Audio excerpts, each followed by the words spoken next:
আসসালামু আলাইকুম রহমতুল্লাহ। আশা করি সবাই ভালো আছেন।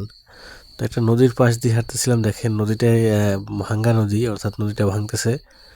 আমি যেখান দিয়ে যাইতেছি সেখানে একসময় পাকা রাস্তা ছিল, এখান থেকে গাড়ি ঘোড়া চলতো, বাট এখন নদী গর্ভে সবই বিলীন হয়ে গেছে। যে ওদিকে সূর্য অস্ত যেতেছে যেহেতু বিকেলবেলা। তো আপনাদেরকে দেখাইছিলাম, দেখেন ওদিকে একজন মাঝি আছে, সে মাছ ধরতেছে, এবং দেখেন যে পাকা রাস্তার আগের কিছু কিছু খণ্ডিত অংশ আছে, বোঝা যায় যে না এখানে আগে পাকা রাস্তা ছিল। তো এমন একটা টাইম আসবে হয়তো বা কিছুই থাকবে না এখানে, এমন একটা অবস্থা হয়ে গেছে।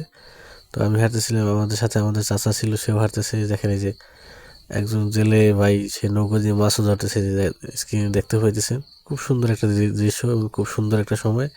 তো সময় পেলে আপনারা নদীর পাশ দিয়ে ঘুরে আসবেন, খুব ভালো লাগে। দেখেন এই যে নদীর পাশে আসলে ঘুরতে সবসময় ভালো লাগে আমার কাছে, মনটা ফ্রেশ হয়, খুব ভালো লাগে আর কি। তো সবাই ভালো থাকবেন, সবার জন্য দোয়া, ভালোবাসা এবং শুভকামনা রইল। আসসালামু আলাইকুম ওয়া রাহমাতুল্লাহ।